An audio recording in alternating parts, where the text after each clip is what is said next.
वो अजीब हरकतें करने लगीं। वो नाचने लगीं, ज़ोर ज़ोर से अपने बालों को नोचने लगीं, कमरे के सामान उठा उठा के फेंकने लगीं, अपने कपड़े फाड़ने लगीं, ज़ोर ज़ोर से चिल्लाने लगीं। अब तक ये सब देखकर ही दिलीप की सिट्टी पिट्टी गुम हो गई थी। उनकी जान हलक में तो तब आ गई। साइंटिस्टों ने कई बार साबित किया है कि भूत वूत जैसी कोई चीज़ नहीं होती, लेकिन बॉलीवुड के मशहूर एक्टर दिलीप कुमार ऐसा नहीं मानते थे, क्योंकि अपनी ज़िंदगी में वो सचमुच सच के भूत से मिल लिए थे। इसीलिए दिलीप कुमार मानते थे कि भूत प्रेत पिशाच चुड़ैल सभी इस दुनिया में मौजूद हैं। क्या हुआ जब दिलीप कुमार का सामना हुआ एक रहस्यमयी आत्मा से? बंद कमरे के अंदर क्या किया उसने दिलीप कुमार के साथ? यकीन मानिए, जब आप ये कहानी जानेंगे तो आपके रोंगटे खड़े हो जाएंगे। इस सच्ची घटना का जिक्र दिलीप कुमार ने अपनी autobiography Dilip Kumar the substance and the shadow में किया है। और भाईजान सलमान खान भी बताते हैं कि एक बार वो दिलीप साहब से मिलने उनके पुराने वाले घर में गए थे। उस वक्त दिलीप साहब अकेले थे। रात के घटाटोप अंधेरे में घर की छत पर दिलीप साहब ने सलमान खान को ये कहानी सुनाई थी। बात ये तब की है जब दिलीप कुमार बच्चे थे। तब वो मुंबई में नहीं, आज के पाकिस्तान यानी तब के हिंदुस्तान के पेशावर के किस्सा ख्वानी बाजार में रहते थे। आपियाँ, चाचियाँ, ताइयाँ, फूफियाँ समेत बहुत बड़ा परिवार था उनका, और इस पूरे परिवार का कंट्रोल उनकी दादी के हाथ में रहता था। उनकी दादी ने ही ये नियम बनाया था कि ठंड की रातों में खाना खाने के बाद पूरा परिवार बड़े से पुश्तैनी घर की बड़ी सी छत पर आग जला के बैठेगा और फिर गाना बजाना, किस्सा कहानी, चुटकुला, पूरा रंगारंग कार्यक्रम होगा। गीतों, किस्सों, कहानियों में रोमांस दादी को मंजूर था, लेकिन वो इस बात का खास ख्याल रखती थी कि कोई ऐसी बात ना की जाए जो बच्चों के सुनने लायक ना हो।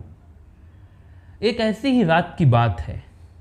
कुड़कुड़ाती ठंड थी, पूरा परिवार छत पे मौजूद था, रंगारंग कार्यक्रम चल रहा था। दिलीप की एक खाला थी, मरियम। उनके पति ने उस रात दादी को नाराज़ कर दिया। दरअसल किस्सा सुनाने के दौरान उन्होंने ऐसी बातें कहीं जो बच्चे क्या, अगर बड़े सुन लें तो उनके कान कड़वे हो जाएं। तो दादी ने उन्हें तुरंत वहाँ से चले जाने और कभी छत पर ना आने की सज़ा दी। थोड़ी देर बाद खाला मरियम भी नीचे चली गईं। दिलीप खाला मरियम के बहुत करीब थे। उन्हें लगा कि कहीं उन्हें बुरा तो नहीं लग गया, तो उन्हें मनाने के लिए वो भी नीचे चले गए। नीचे जाते वक्त उनके दिमाग में ये बात ज़रा भी नहीं थी कि पूरा घर मानता है कि कभी कभी खाला मरियम के ऊपर एक रहस्यमयी आत्मा सवार हो जाती है। दिलीप जब खाला मरियम के कमरे में गए तो उन्होंने देखा कि खाला मरियम कमरे के बीचों बीच खड़ी हैं। इससे पहले कि वो कुछ कहते, खाला मरियम की आंखें पलटने लगी, अजीब सी होने लगी। वो अजीब हरकतें करने लगीं। वो नाचने लगीं, ज़ोर ज़ोर से अपने बालों को नोचने लगीं, कमरे के सामान उठा उठा के फेंकने लगीं, अपने कपड़े फाड़ने लगीं, ज़ोर ज़ोर से चिल्लाने लगीं। अब तक ये सब देखकर ही दिलीप की सिट्टी पिट्टी गुम हो गई थी। उनकी जान हलक में तो तब आ गई जब उन्होंने खाला मरियम की आवाज़ सुनी, क्योंकि ये उनकी आवाज़ थी ही नहीं, ये एक आदमी की आवाज़ थी, एकदम मर्दानी आवाज़। पता नहीं क्या अंटशंट अनाप शनाप बोले जा रही थी। इतने ज़ोर ज़ोर से बोल रही थी कि छत तक आवाज़ जा रही थी। वहाँ छत पे हड़कंप मच गया। दिलीप की अम्मी उन्हें इधर उधर ढूंढने लगी। उन्हें डाउट हुआ कि कहीं वो नीचे तो नहीं, तो भागते हुए नीचे आईं।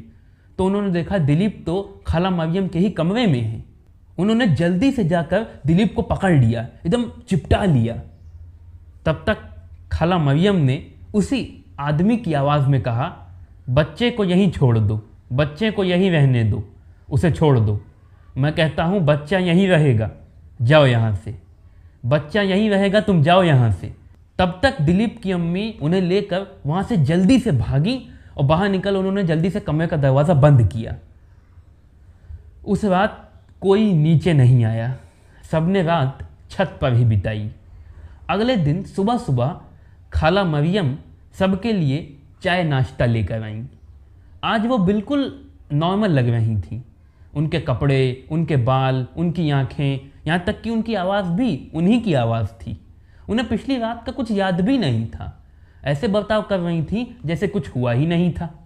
दिलीप कुमार कहते हैं कि इस घटना के बाद जब तक खाला मरियम जिंदा रहीं तब तक वो उनके साथ 1 मिनट के लिए भी अकेले नहीं रहते थे। ऐसी ही एक और डरावनी घटना दिलीप कुमार बताते हैं। सालों बाद जब 1960 में वो कोहिनूर फिल्म की शूटिंग कर रहे थे तो प्रोड्यूसर डायरेक्टर एसयू सनी के साथ उन्होंने लोकेशन हंटिंग पर चलने की सोची।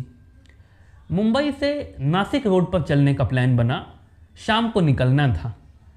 एसयू सनी की पत्नी बड़ी ही एडवेंचरस टाइप की थी, वो भी चलने की जिद करने लगी। एसयू सनी ने उन्हें लाख बार समझाया कि कार में ज़्यादा लोगों के बैठने की जगह नहीं है, रात का सफ़र है, कहाँ चलोगी, लेकिन वो राज़ी नहीं हो रही थी, बार बार जिद किए जा रही थी। तो एसयू सनी ने उनकी ज़िद को मारी गोली और अकेले ही दिलीप साहब के साथ चल पड़ी। रास्ते में मौसम बिगड़ गया, बारिश होने लगी, तूफान आ गया। तो दिलीप कुमार ने ड्राइवर से कह के कार किनारे खड़ी करवा दी और किसी ऐसी जगह की तलाश करने लगे जहां मौसम के दुरुस्त होने तक रुक सकें। थोड़ी दूरी पर उन्हें एक शेड दिखाई पड़ा। एसयू सनी के साथ वो उस ओर बढ़ने लगे। टूटा फूटा सा शेड था, उस पर एक बोरा बंधा था जैसे पर्दा।